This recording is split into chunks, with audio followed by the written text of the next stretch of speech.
Hi, this is Mike at bookup.com. We're going to take a quick look at the new functions in the multimedia version of Chess Openings Wizard Express. The first thing to notice is it's offering to install sample ebooks when I first start the program. Why would it do that? Because these new ebooks are in the new multimedia format. One of them actually has some demo material in it. So we'll want those, and we'll just let them install. It tells me there are 20 that were installed, and it's going to install one PGN file. That's fine. Then this window comes up if you have a previous version. It says there seems to be a folder containing ebooks made by your older version. You want me to copy them over? The thing to notice down here is that there's an option to skip copying the sample ebooks from the older version because we just installed the ones in the newer format, right? So unless you made changes to those sample ebooks that you want to keep this little guy checked so we can skip copying the older ones because you'll just have to convert them all anyway. So I'll click here, it'll copy the older ebooks, tells me that there's 16 older ebooks were copied. And there's a PGN file it's going to overwrite. That's fine.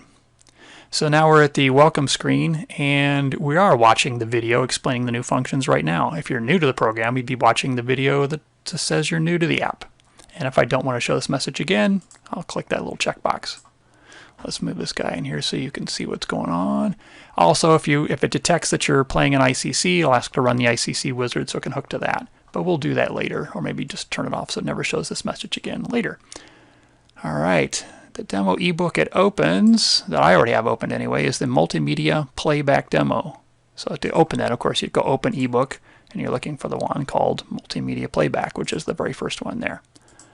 So let's take a look at some of the new functions. There's a new command which will show position information. If I click on it, basically it takes me behind the scenes for the position, telling me whether or not I can capture en passant on particular squares, or the number of times multimedia has been played in this particular position, or how many times I've successfully trained. And this is good for debugging. So I'm going to click done here.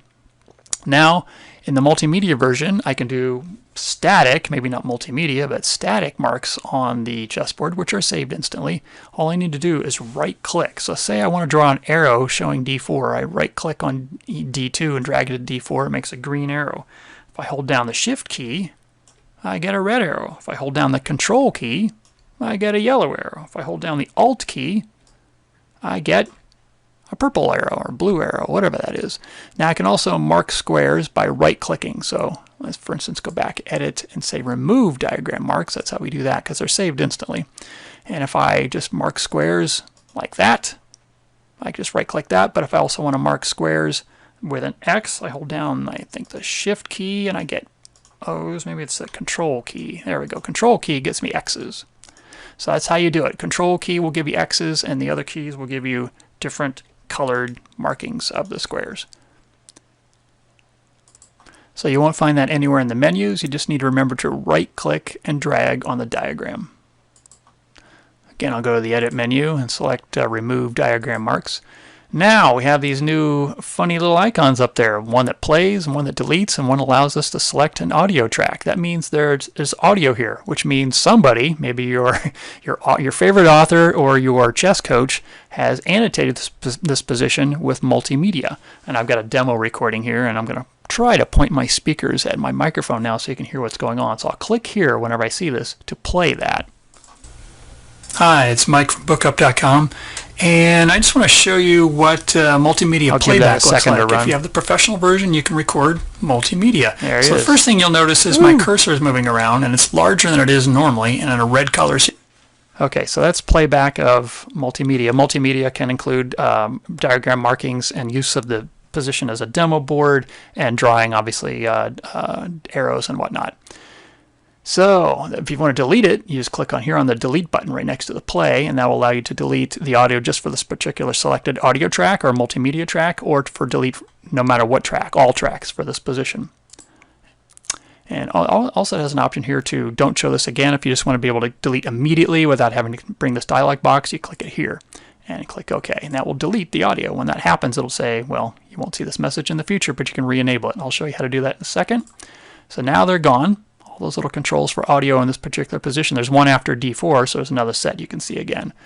But right now they're gone and been deleted. If I go to Edit, Program Preferences and go to the Screen tab. Down here, I'll see the check mark where I can show confirmation window when deleting audio recordings. Also, if I want to test whether audio plays back correctly on this particular PC, I click here. Last but not least is the switch to Stockfish 14.1, or you might possibly have a newer version, but as of this recording, I'm using Stockfish 14.1. Very nice engine. Click on Start Engine, and I will notice that it has a button down here, actually a checkbox, that for arrows. I can turn it off and on. So right now it's making a gray arrow like you'd see in lead chess, and it may change its mind over time about what's the best move. So this arrow will shift automatically, and I can also turn it off just by clicking that little arrow button there. Thanks for watching this Cook's tour of the newfangled things in Chess Openings Wizard Multimedia. If you have any questions, email me back. But in the meantime, get to work on your repertoire. I'll talk to you later.